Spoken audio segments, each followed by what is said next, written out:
The next tab is going to be Join PD. And then the third will be the tinyurl, which is a Padlet. Letitia, do you see on your screen, do you see something that says as you enter the room?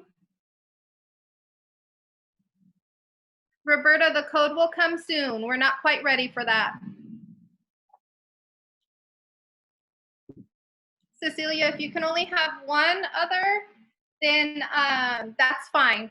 I would do the Join PD and just not worry about the Padlet.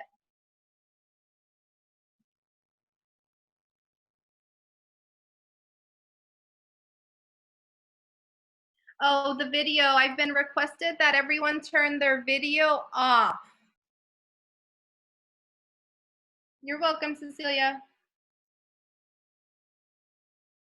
And it looks like we're closing in on about 180 participants, so we have a little bit of time. I'll probably get started in about 2 minutes. And if the tabs are free, not a big deal.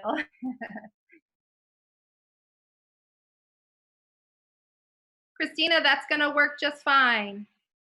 So that might help some of your colleagues too. She said, I can minimize the Zoom call and see tabs.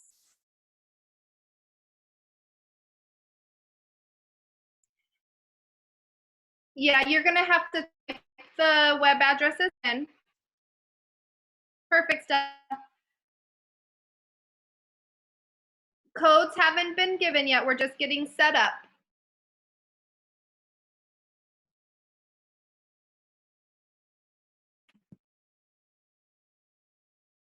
Yep, the join PD, it is a Pear Deck.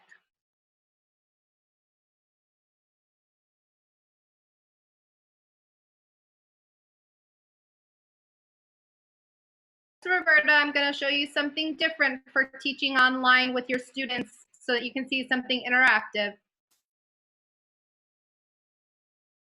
The Padlet is the tinyurl.com/TUSD4220.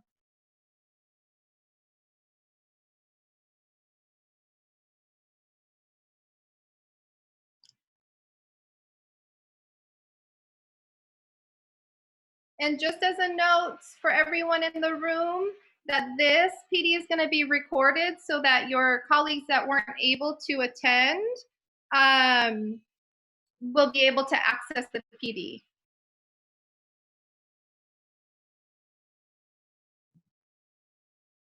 Yes, if you're just entering the room, please make sure your video is turned off. And the sign-in question, there's no sign-in sheet because you guys signed up in the portal, in the True North Logic. I'm going to give it about 1 more minute and then we'll get started.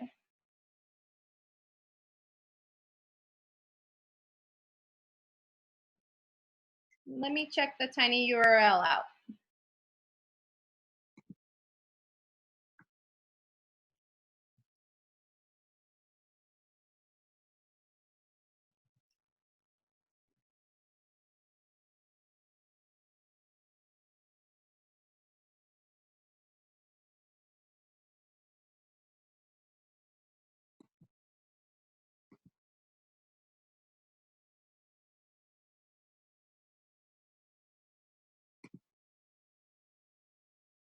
The code has not been given yet. Codes will be given shortly.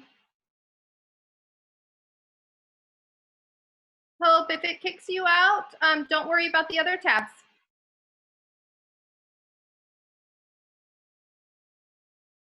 All right. Let's see.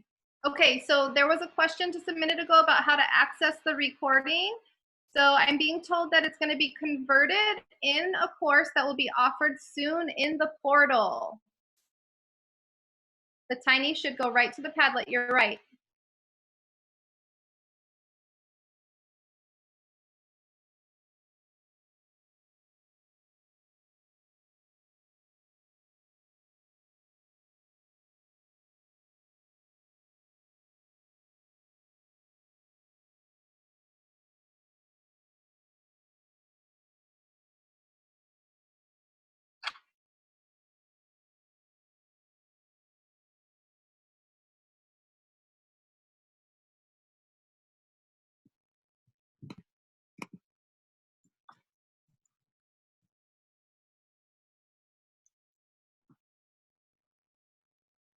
For those of you having a hard time with tiny URL, see if you copy and paste what I put in the chat and see if that works. But for now, we're gonna go ahead and get started. So I do want to ease some angst. If you are not able to get these tabs to open, that's not a deal breaker, okay? So what I'm gonna do today is I'm going to show you something that's interactive and something that you could potentially use with your students in the future. Maybe not today, but in the future. So that's kind of what's happening there. But the presentation primarily is going to be about starting up in this online world, okay? So if you did not get these two tabs open, don't worry, just keep your Zoom screen active and you'll be able to see the entire presentation. And Catherine, the recording. So the recording will get converted and then uploaded into the portal. And then this presentation will also be available to you. Hi, Flory. All right, so here we go. This is the basics of online teaching. And so these are just some fun little things that you can do in a PowerPoint presentation or in a Google Slides, but that's just a kind of cute little animations. But I do want to make sure that you know a little bit about me. I don't want to take a lot of time, but it's important to know who's presenting to you, right? Like, where are they coming from and why am I here? So I have been teaching for 20 years in K-12. Cecilia, make sure video is turned off. I've been teaching for about 20 years and I have spent most of my time in Sunnyside. I did get to spend time with some of you guys in TUSD and Amphi, and you can see there, I got to do some work in San Francisco and St. Louis, which was a lot of fun. My specialty, you can say, is special education and then general ed math, okay? So now, what I've done is that's my world. That's where I kind of lived most of my time. And about a year and a half ago, I decided to tackle the online teaching world. And that's where I'm going to come to you from. I was just like you in the brick and mortar, and I transitioned to teaching students fully virtually. Now you're in an interesting situation because it has been pushed on us, right? We don't have a choice. So we are trying to figure things out right away. And the other thing that I want you guys to know is I really am like a little bit like you. I have my kids at home too. I'm trying to do this and navigate this teaching in this situation with my littles at home. I've got a 6-month-old sleeping in my lap and I have a 3-year-old taking a nap upstairs. So I get it. It's a stressful time and it's tough, but I hope that I can ease some of that stress today. And before I go on, I see a lot of people about not being able to hear me. So I think that might be a video issue. So if you turn your video off, that should work. Those of you trying to help with the video, I appreciate your help, or the sound. And check your function bar. Okay, so before I get too far in, these are some housekeeping things. This is going to be related to the intro slide. So we have a couple of things going on. Your Zoom is going to be moving forward after this slide. Your Zoom is going to allow you to hear me. It will also allow those of you that were not able to open the tabs, you're going to stay on Zoom and you will watch the presentation, okay? If you are able to open the additional tabs, one is Pear Deck and one is Padlet. The Pear Deck tab is the one that I want you on if you are able to open it. Okay, and you'll see why in a little bit. Okay. If you have questions as I'm moving through, I want you to go ahead and put them in the Padlet that you opened that says TUSD Basics of Online Teaching, or put them in the chat box. I may not be able to answer every question that comes through. We're pushing over 200 participants, and so I want to make sure we get through the presentation, but I am watching the questions. And at the end, we can do a little Q&A if we need to. And if you want to hang around, I'm fine with doing some Q&A as well. But if you type them in the Padlet or the chat box, we will be able to create kind of a Q&A document for you and possibly plan some extra PDs, okay? And the other thing is, while I'm going through the presentation, it's kind of important for you to keep in mind your own personal audience, right? So some of us come from the K-3 world, some come from 4-6, and others are the upper grades. And when you're thinking about things as I'm presenting, you want to just keep that in mind. Some things are more feasible and more appropriate for the younger kids, and others are not, okay? So let's go ahead and get ourselves going. So those of you that really want that code, here it is. So if you were able to open joinpd.com, this is your code. I'm gonna wait about 1 to 2 minutes for everyone to be able to get in. Now I promise, if you were not able to open another tab, do not worry about it. Keep your Zoom screen open and you will see my entire presentation. You will not miss out.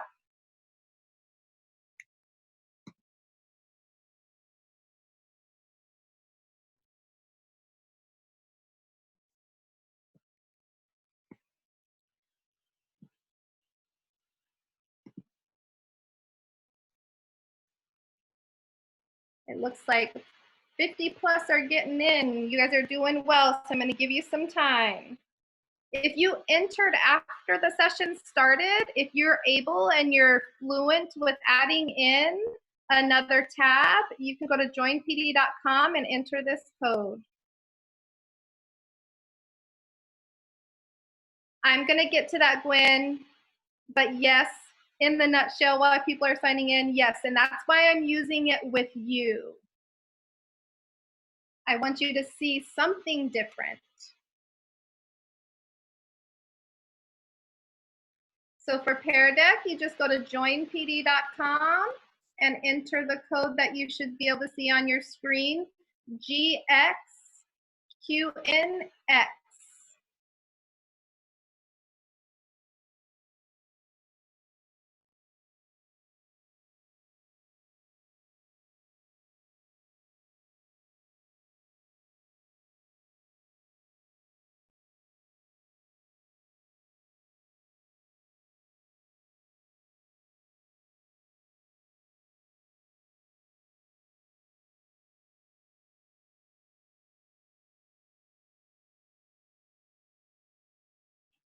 So about 100 are in.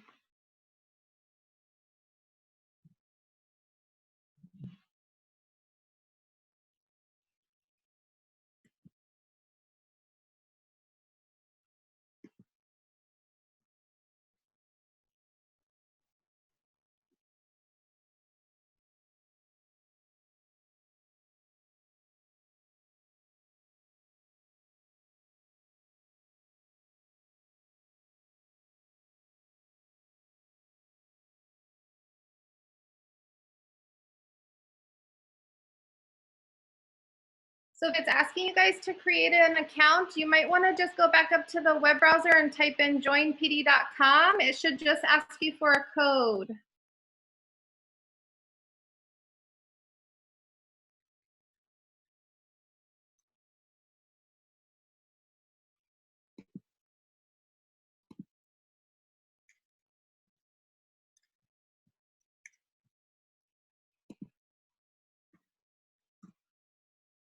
You can also try to copy and paste that. That may work out for those of you that it's asking for a sign in or an account.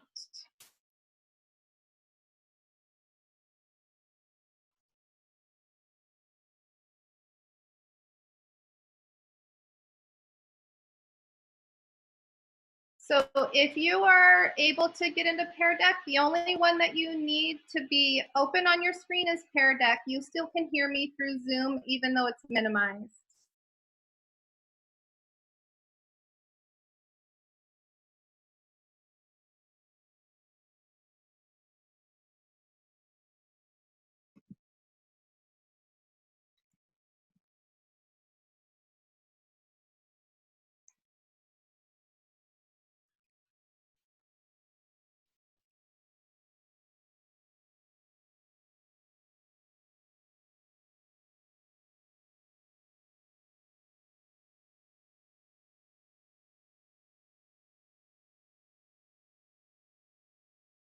Okay, so quite a few of you in. So honestly, at this point, if you are not able to get to the join feed, just keep Zoom open and you'll be able to see everything that we're going to do.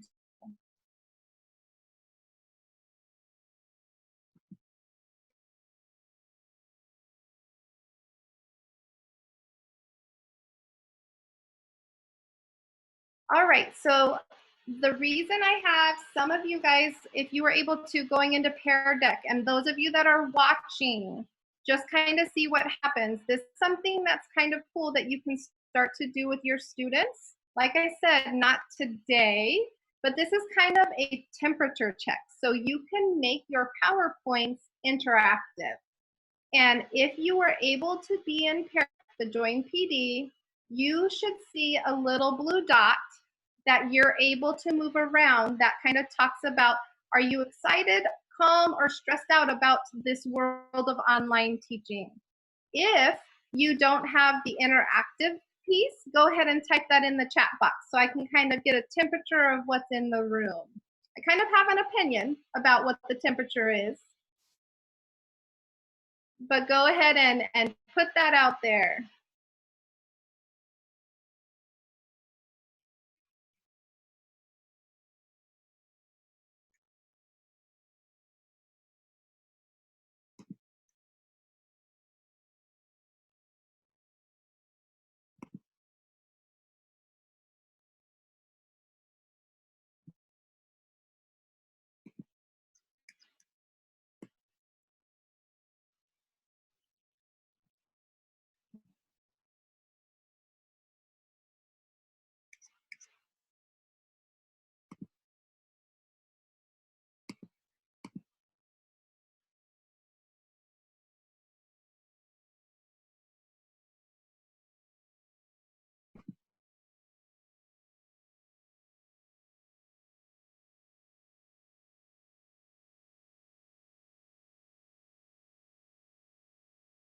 Okay, so what I'm gonna do now, and this is just really so that you can kind of see what's possible, okay?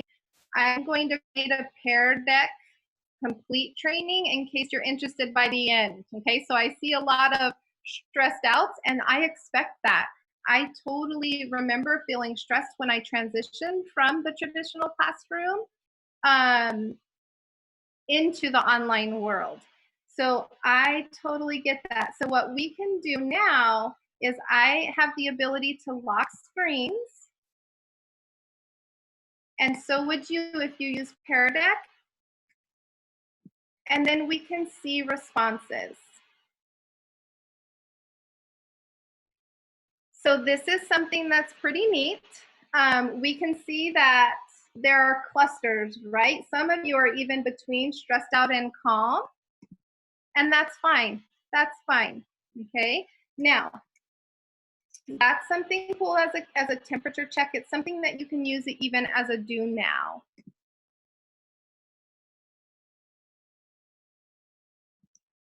All right. So this is where we're really going to get into a lesson. And as I'm going through, this is how I organize my PowerPoint if I'm choosing the PowerPoint method for a lesson. So I'm always going to make sure that I give my kids an agenda. I want them to know what's on deck. And basically, it also lets them know when we might almost be done, because that's always a question in a student's mind in the online world. How long is this going to take? When am I going to be done? Okay. So what we're going to do is just briefly talk about the tools that I'm using today. The tools that I'm choosing to use today, as you can see, are the Padlet, the Pear Deck. We're obviously using Zoom and Google Slides. So the presentation that I use is created in Google Slides, and I'm presenting through Zoom and Pear Deck. Okay, so you can see that it can get into multiple platforms, but it's not required. And I will talk a little bit more about that, about choosing maybe just one tool to learn at a time. Then we'll go over our objectives. We're going to talk about planning for an online situation, virtual learning or distance learning, and then building our lessons and delivering them. And then I have a whole bank of tools that you guys can explore.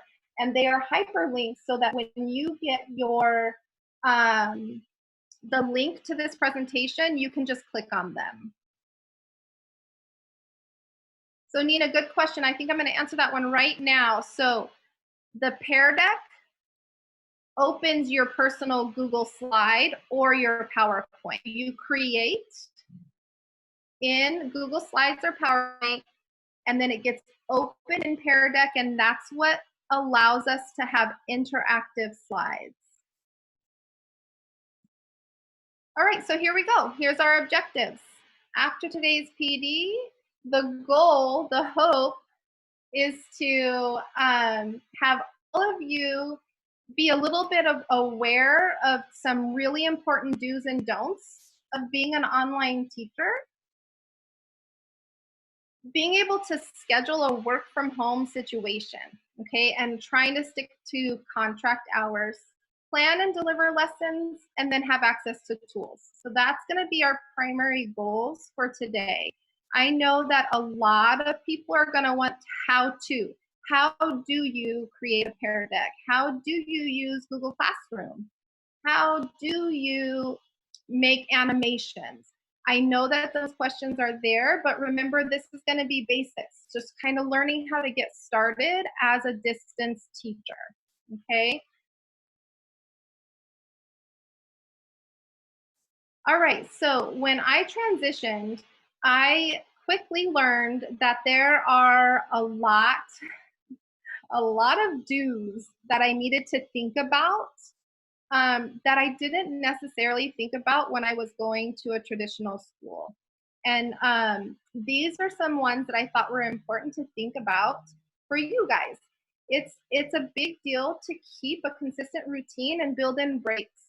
When you work from home, it's easy to say that you're always working because you're always connected to a device, but you don't have to. Make sure you cut yourself off and build in some breaks. Take some lunch, get a lunch with your kids or go for a walk. Make sure you find a quiet workplace as best as you can. Like I said, a lot of us are coming to this situation with kids at home, and so we just have to do the best that we can, and your parents and students are going to understand completely, okay? The routine speaks to maintaining a work-life balance. When I first started, I felt like I needed to learn every single tech tool there was. And I was constantly on the computer, constantly trying to learn. And that really impacted my home life. And we just need to get that cut off.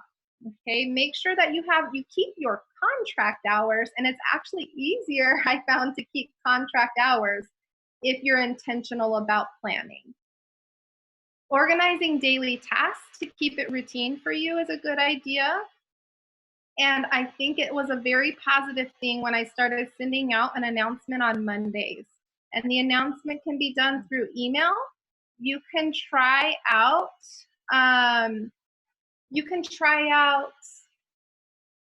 little flip grids, and I can talk about those. You can do video announcements, whatever you like, but having some sort of communication with your kids and your parents on Mondays so that they know what to expect of what's coming, okay? That's a big deal. And then I like to record, and you can record in Zoom, and that's another how-to that we can do later. But I like to record one lesson per course or prep talk. So the younger grades, I know that you guys, you have your language arts and your math. your heavy hitters, and you have your science and social studies, and then some of you might be specialist teachers. So I think having one very short lesson recorded that you can send to students is positive. If you're in the upper grades, I would say how many preps do you have? So I personally teach algebra, geometry, and algebra 2. So that tells me I need to record 3 lessons.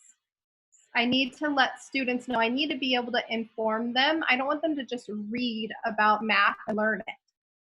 So I like to have that. Now, this one is a big deal, okay? Big deal. Communication is key, but we need to make sure that we're careful, right? So think about some ways that you can communicate in a safe manner with your kids and your parents. And I can tell you, I have links to these later, so you don't need to feverishly write them down. 1 second. 4 lessons per day? No. I'm saying per week. Per week. So your lessons, I would do 1 per week. So if you are teaching all of the content areas, I would consider just setting up a schedule. Monday is math, Tuesday is language arts, and you'll see a schedule in just a moment. Okay? So anyhow, so the safe communication, there are some apps that you can use to communicate with your families without giving your personal phone number out. And that's something that's important. There are a lot of teachers that like to use Class Dojo in the elementary grades, and others in the upper grades. Remind 101 is a good tool. And then there's Google Voice. So there are some safe means of communication, and I have those links at the end. Okay, so but consider that. Don't forget to make positive calls home. A lot of your kids that might have been quiet or didn't flourish in the brick and mortar, they might really respond to the online world because they're working at their own time. They're able to pause videos and listen to them again. But make those positive calls home so that motivates the kids to keep on working. You guys know that. And then make time once a week to call the students that maybe aren't responding to this type of learning. This is new for them, and they might be stressed out as well. So make some time to call them and support them through, and maybe even be honest that you're learning too, and that you guys can learn together and that you're there to support them. And I think that's one of the most important things we can do for each other and for our families right now, is really help each other out. And then lastly, I know you've heard this. You guys have been teaching for a while, I'm sure, at least for this year, if you're a newbie, but you need to document, and it becomes much more important in the online world because we don't have paper trails anymore of what was turned in or wasn't, not hand papers. So document your parent contact, and I really recommend documenting that in Synergy. In case a phone call gets to your administrator, they can see what was going on, okay? Now the don'ts, I didn't find that my don'ts weren't that big. I found my don'ts to be very similar to what I wouldn't do in the regular classroom.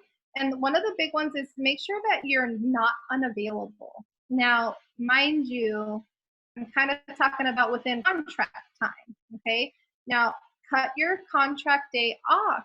If a parent emails you or calls you in the evening, of course it's your choice, but just be mindful of your own personal well-being and say, you know what, I can always email tomorrow when my school day starts, or I can always return a phone call tomorrow, okay?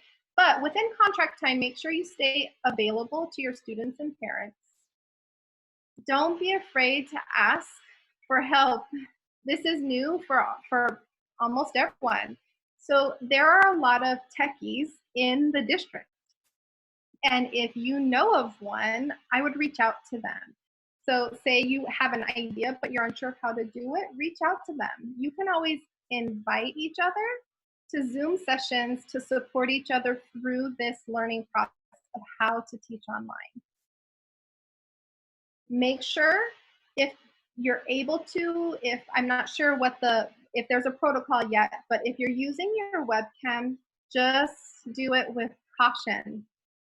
Make sure that the background is not too busy, um, and make sure that, I don't know, this one is always tricky for me because I choose not to use my webcam. I do use a document camera. And so that is just displaying my paper. Okay. So the webcam, up to you. Just use it with caution. I think that's what I would say. I would also maybe consult with your administrator to see what their advice is on that.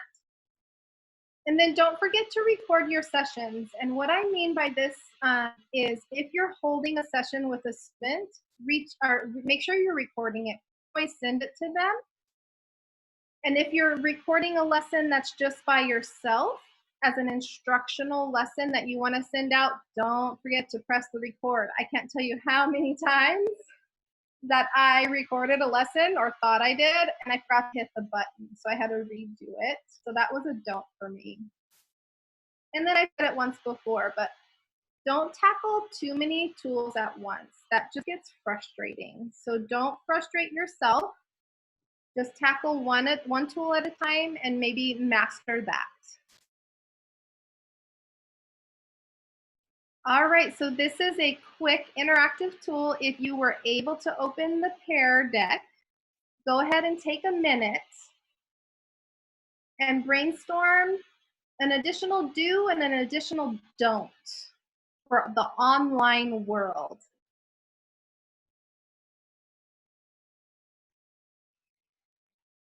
And while you guys are doing that, if you're able to open Pear Deck, I'm going to give you guys some time. I'm going to try to address some of the questions that were coming through. So why do we need to record our lessons? And I'm going to talk a little bit more about that. But if you record your lessons, you can send them to your students and they can watch their own time.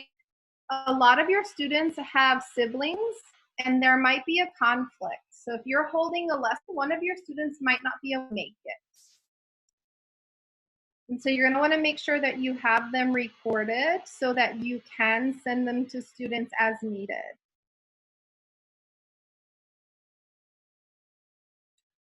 Good question. I see one. It says, if we have 3 of the same content sessions, do we hold 3 separate? I would not. I would not. If you have one content and you have 3 of those class periods, invite all of them to your session. I wouldn't do it by period. I would do your lessons by prep. Susanna, so I'm going to go ahead and put together a Zoom recording how to, and I'll make sure that you guys get that.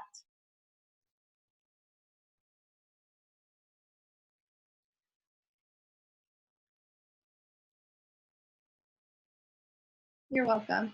And so there's various concerns. It could be a parent complains about what's in your background, so the concerns for a webcam. It could be a parent complains about what's in the background. It could be that students complain because they saw your little ones running through. There are various concerns, but you guys are professionals. And if you like your webcam, go for it.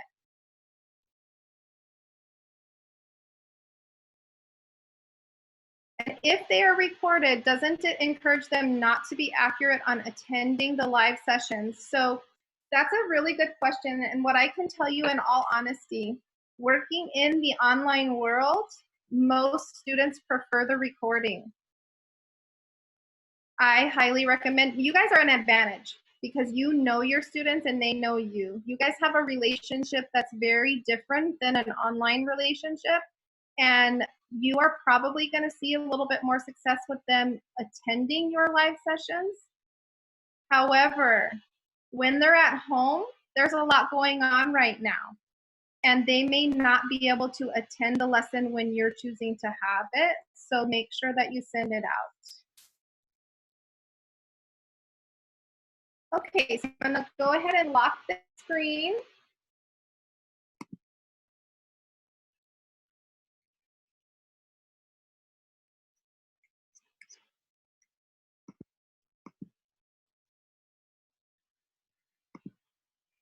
And when you guys use Pear Deck, the information that comes through is anonymous, just in case you wanted to know.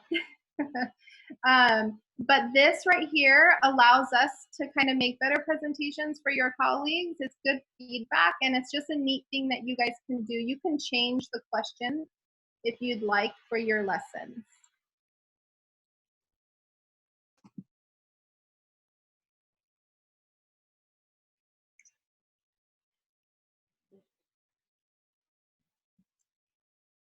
Right, so the next one, I'm gonna start talking about how I plan. Okay, so I'm gonna talk about how I started to plan my days. And I had to kind of adjust as I transitioned to the online world. I really had to adjust. I needed to remember that even though I'm inundated with the technology, I can't forget about my students. My students are still the priority, and I have to make sure that I'm communicating with them. It's just I get to communicate in a different way. Okay? So, this is what I tried to do. Like I said, I tried to have 1 hour blocks in my schedule. That doesn't mean I recorded for a full hour. But when I did my scheduling, I blocked out an hour for each of my preps so that I could record a lesson. That allowed me to fix things if I made mistakes. It allowed me to just really focus in on one. Okay. I block out 3 to 4 hours dedicated to student parent contact per day. Now, that doesn't mean I'm spending 3 to 4 hours on the phone. This is just time that you communicate to your families where I'm available for you. I'm available for phone calls if you need help, and I'm available to possibly host a tutoring session. So let's say you have students and maybe some of them are 504 or some of them are on IEPs. You have your exceptional ed students. Maybe they need more support from you.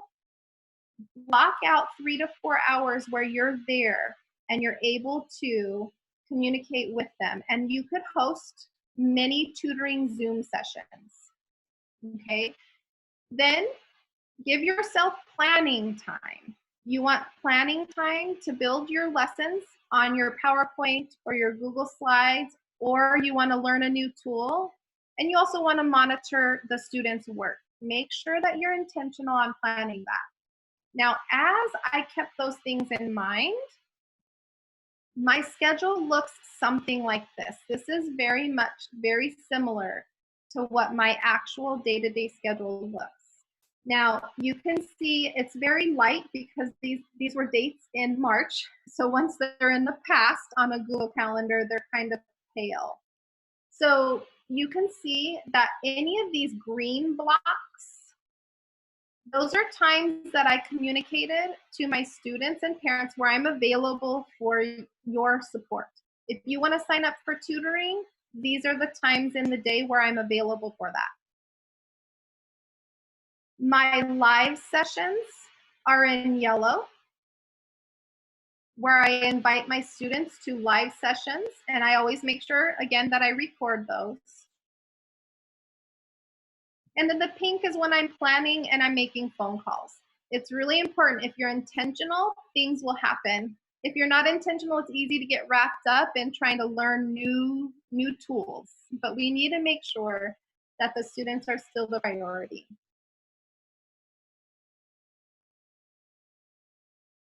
And then some of us, maybe we're not calendar people, so you might want to just do a task list. And this is, again, very similar to what mine looks like. On Mondays, I always make sure I send out my announcements. Again, it can be through email. You can do a mini video recording and send them a recording that so they can see your face and say, hey, I miss you guys and I care about you. Okay. And send that out so they know what to expect for the week. In your announcement, make sure you offer them your office hours, the availability time. And for those of you guys that can't see the chat, I got a request to see the daily schedule again, so I'm going to go back for just a second. Victoria, there you go. This is what my sample is. This is really close to what mine actually looks like. Now, when kids sign up for tutoring, I actually put their names in the green blocks so that I remember who I'm supposed to meet with. So again, my green blocks where it's available for tutoring, that's what I communicate to my parents as office hours. Call me, sign up for tutoring. This is where I'm ready to just really talk with you guys as a family or as an individual student. Now, does that mean at 10 o'clock on Wednesday, if someone calls me, I'm not going to answer the phone? No, I'm probably going to answer the phone, but I communicate office hours to keep myself sane. Some questions coming in about tutoring. So tutoring is, you guys, it'll be in a Zoom session, and you probably won't have a formal PowerPoint. You're going to be working with a student on what they need to do. And so honestly, you would have them say, what are you struggling with? And you have a conversation. You just do it through the virtual platform. And here's the daily task list. And again, you're going to get this PowerPoint. So if you are trying to down, don't worry, you're going to get a link to it. Okay, so I just make sure that I make sure that I have time to call, time to make positive phone calls, time to make sure I'm communicating with the kids that are not active and not meeting requirements. Okay, now, Nina, Zoom sessions with a waiting room works for one-on-one tutoring. Yes, it does. Amazing. And so now that we're on the topic really of tutoring, I have a link that I use. It's called You Can Book Me. And You Can Book Me allows you to set up your office hours, and students can select a time to meet with you. And what's neat about that is you won't have multiple people requesting to work with you all at once. So you can focus your tutoring. And I will share that link with you. It's at the end. Okay, so now let's really talk about building your online lesson. So this is where you're gonna pick one thing that you like in terms of a creation.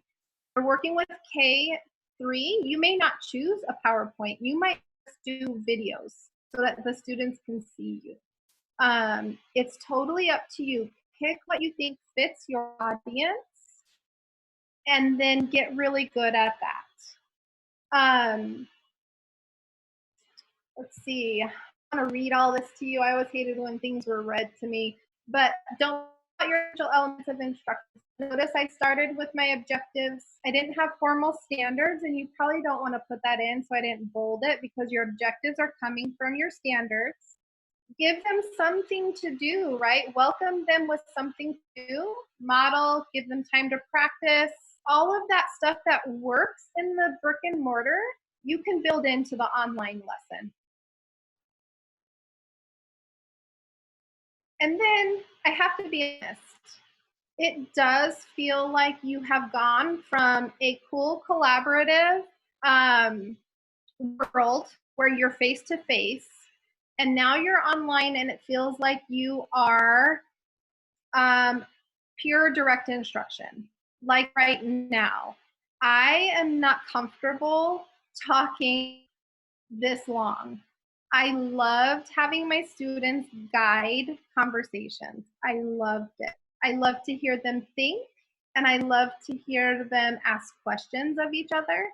And you can do that in your sessions. Now, this is a PD where I'm introducing things to you, and we just have the chat box. When you are working in your Zoom sessions, you can still ask higher level questions and hear what the kids are really saying, okay? So it does feel like direct instruction, but if you pre-plan and if you really insert those higher level questions, you will get good conversations from your students.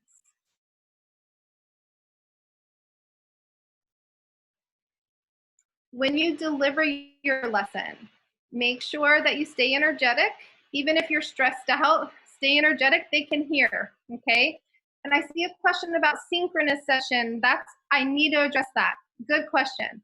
So in the online world, when you go distance, synchronous means live, where you invite your students. And right now, we are participating in a synchronous session. We are live.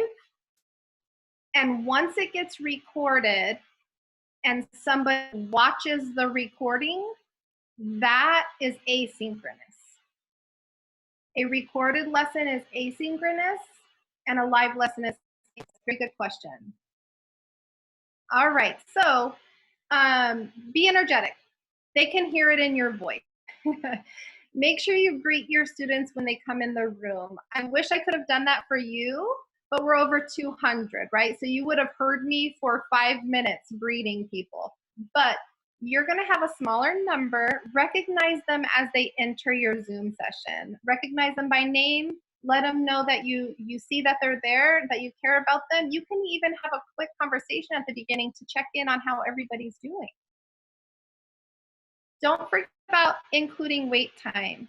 If you ask your students to do something, sometimes it takes a little bit longer online. So make sure you're aware of that. And a lot of times you might want to ask your students to pause. Don't put anything in the chat box until I ask you to. That way you can avoid having students copy each other's responses. So provide that wait time and then ask for responses to be submitted.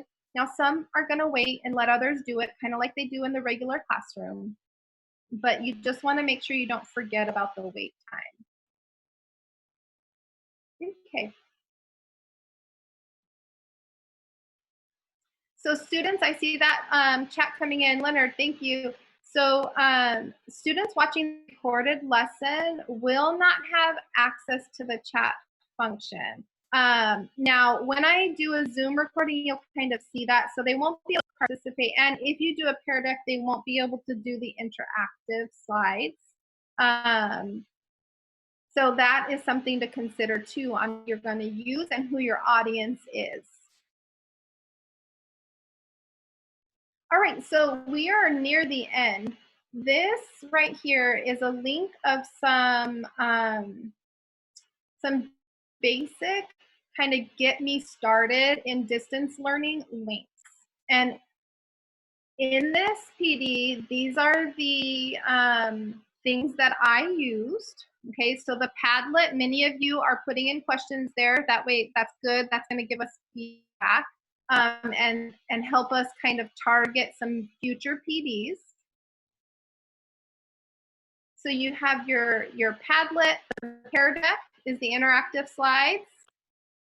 The Google Calendar is how I organize my life. You guys can use your Microsoft Calendar. That's fine. A Bitmoji. So Bitmoji, some of you guys are good at those on your phone.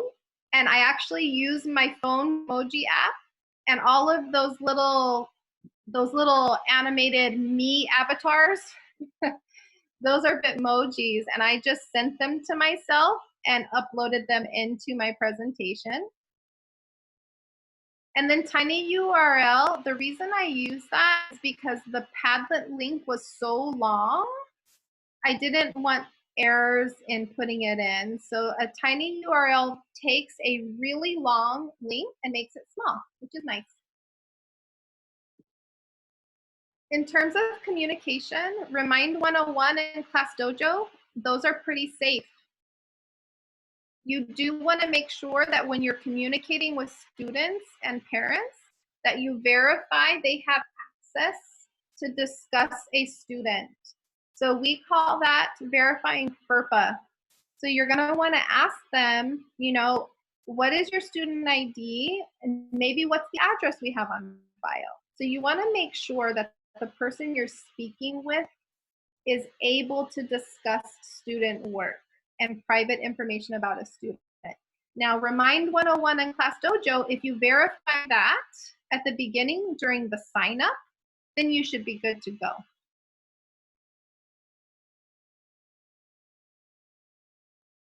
In the center here, you see some other possible ways to create your presentations. There are so many different things out there. These are some links that are common. A lot of you have Promethean boards, so you can use your flip charts in your Promethean to create your work just like you did in the classroom. You can project whatever you have on your screen into a Zoom session. So if you like Promethean and the software, go ahead and create your stuff there. If you guys are you guys still using Eureka or Engage New York for math? Okay, so this link here, this is something that I used to use when I was with you guys in TUSD, and I often refer to it now. This link here is an amazing resource because they have pre-made interactive Promethean and Google Slide presentations. And I think they have it for every lesson and every content. And it's free. So if you're a math person using that and you don't want to create interactive because it's daunting right now, check that out. Here's a list of interactive tools. And then we are closing in on 3 o'clock. So we're doing great on time. Over here to the right, if you guys would like to see one of my asynchronous, so my recorded real lessons, I have a sample linked here. So when you get this presentation sent to you, these are hyperlinks. And this one is a pre-algebra lesson that I did that was recorded so that students can watch it later.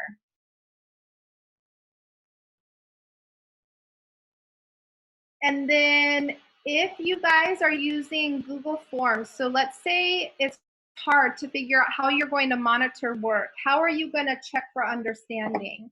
I have a really quick, I think it might be 10 minutes, on how to create a Google form that gets put into a quiz format and is auto-graded for you. So you can create a graded quiz in Google Forms. If you're interested in that, I have it here. And then I say which link for interactive lessons. This one here under presentation creation, the Eureka Engage New York Math Pre-Made. That one, when you get this presentation, that has some math pre-made interactive presentations. Yes, Google Forms works without Classroom. Google Forms is just an app that we all have access to. And then here's the scheduling link. This is what I use so that students double book or they don't double book. And this gives me a preview of who I'm going to be working with, and it helps me plan a tutoring session. All right, so I have just a couple of more things, and I'm going to answer questions as some of you guys are going to work on an interactive, okay? Oh, I'm sorry, this one, sorry, my fault. Scheduling tool, you can book me in the bottom right corner. Bottom right corner. Okay, so quickly, these are some things that I have found to be really cool transitioning into the online world. And believe it or not, I have developed really strong relationships with students that I know otherwise I would not have.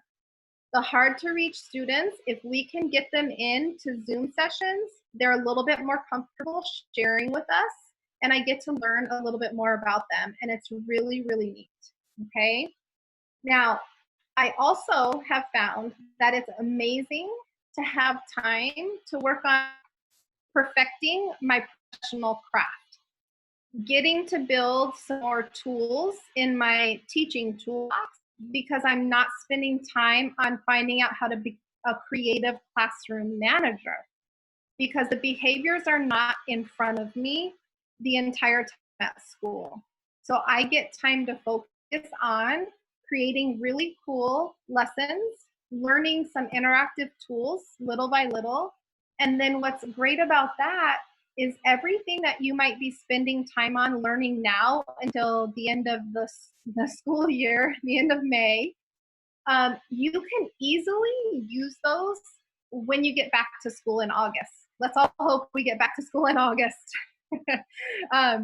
But all of the stuff that you're going to create is going to just transfer right back into the classroom, and you might even play with some of these when you get to the classroom on your August lessons and September lessons.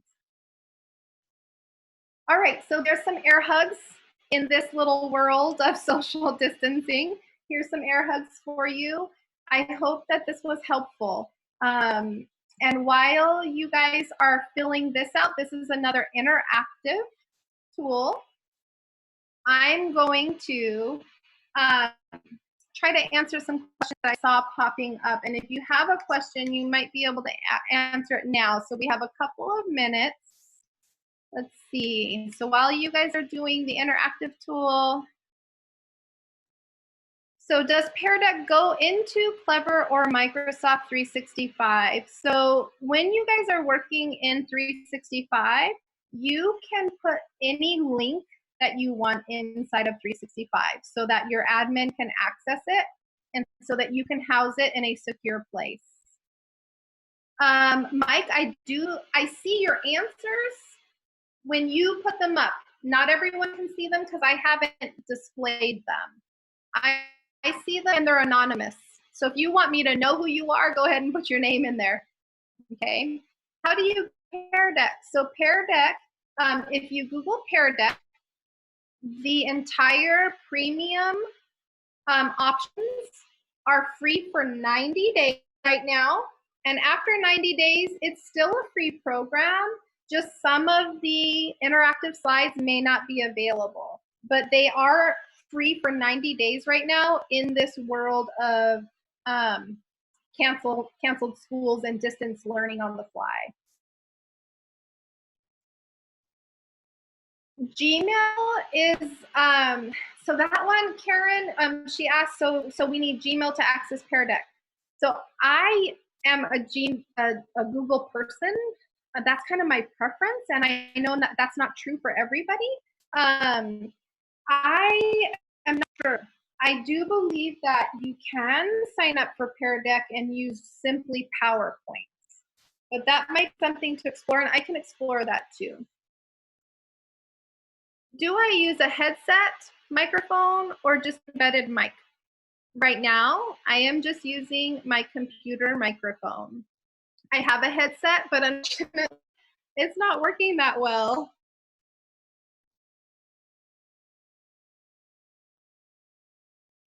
All right, so it is 3 o'clock. If you need to go, thank you so much for attending. I hope that this was helpful. But you are free to go. If you'd like to stick around and ask some questions, that's fine with me too.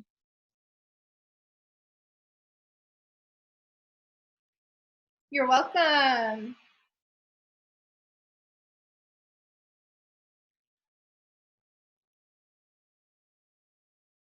Thank you guys.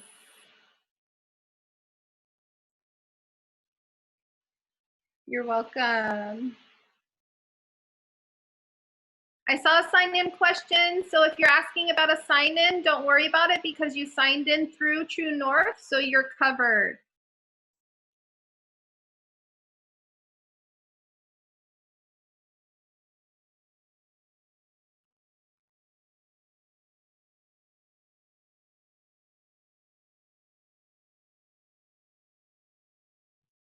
Good, Jerry. Good strategy. Taking pictures on your phone. Perfect.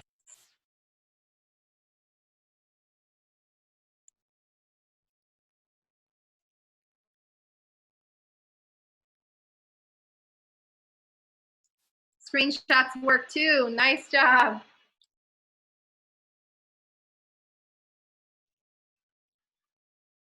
Yes, the presentation. So it's either going to be uploaded into the True North Logic where this was, or it's going to be emailed. I'm not positive, but you will get access to the presentation.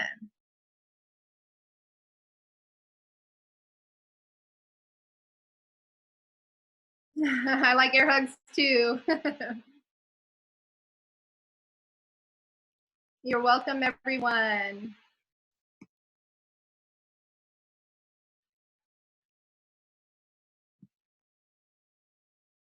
Will there be another training with more detailed info?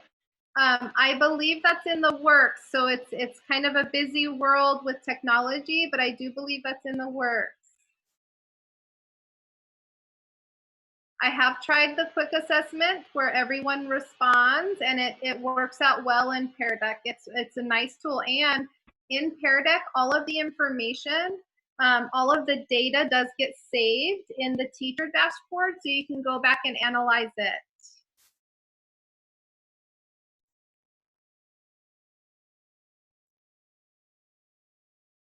I personally have not used it with K2 students.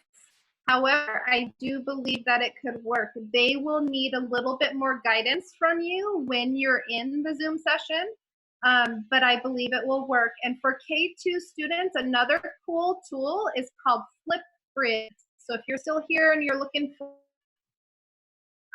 it's Flipgrid, and they have some cool tools for pre-K even. So if you want something for the lower grades, it's a really cool tool.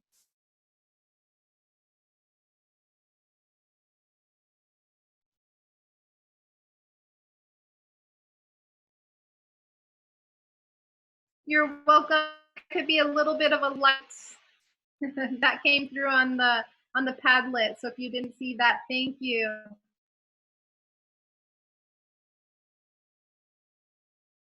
You're welcome.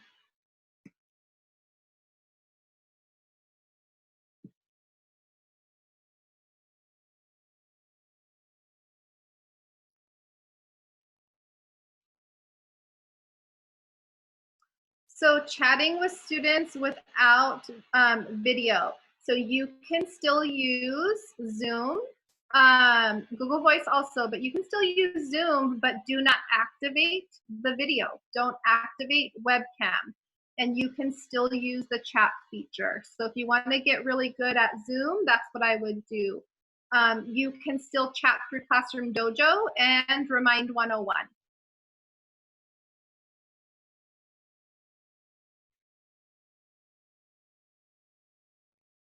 So Zoom should work through, so students that only have a cell phone.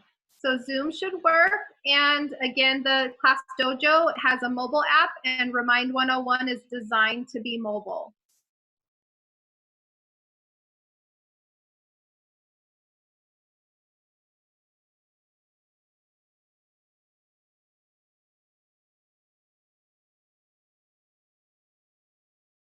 Yes, you can actually call and leave messages on Remind 101.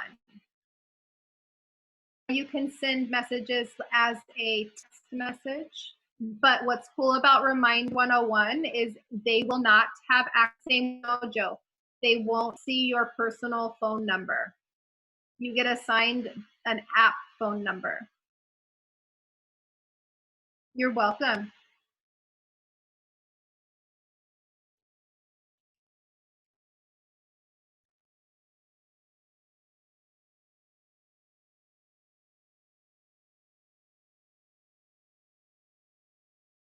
Bye, David. Thank you for attending.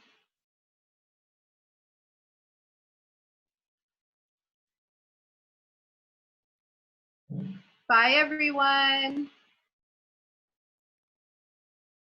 If you have any other questions, I'm still sticking around for a little bit.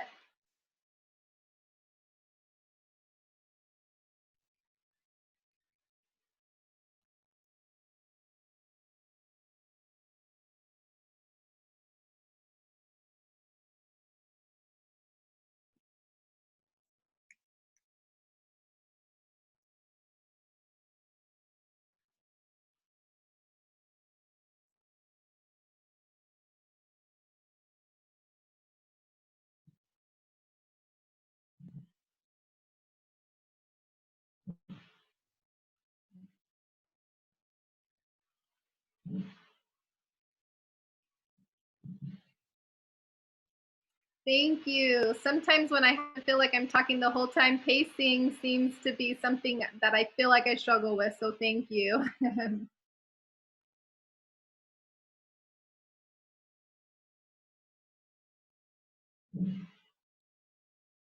Bye, Nancy.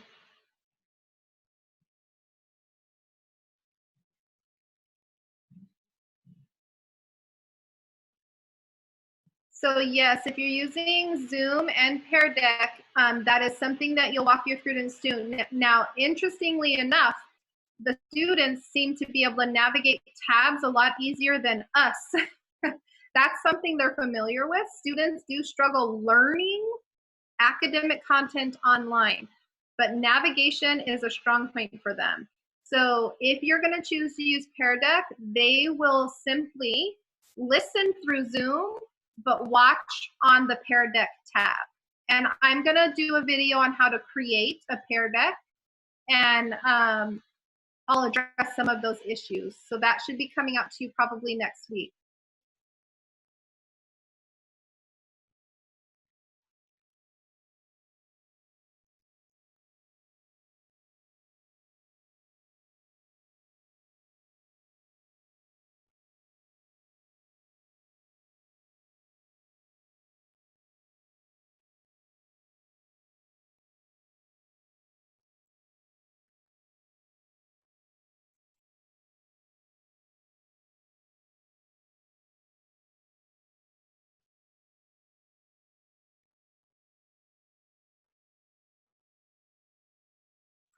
All right, you guys, if you have any leftover questions, go ahead and email Flory Hewitt and she will send them my way, and then I will start working on some how-tos for you guys.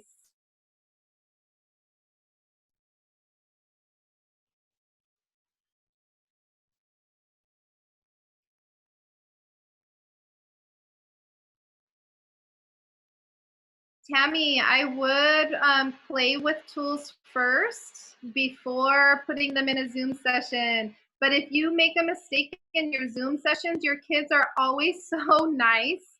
I have made plenty of mistakes and they often will fix whatever I need to do. They're kind of tech whizzes in that manner.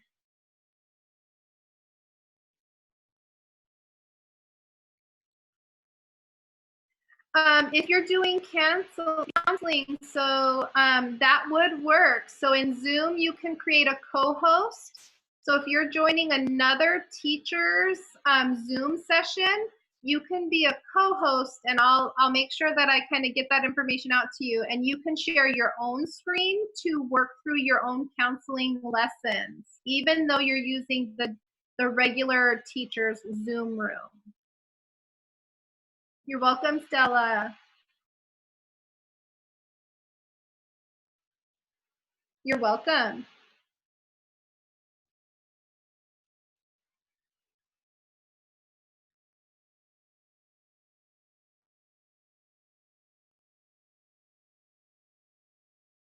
All right, everyone. Thank you for joining. Have a wonderful rest of your Thursday and Friday and a great weekend.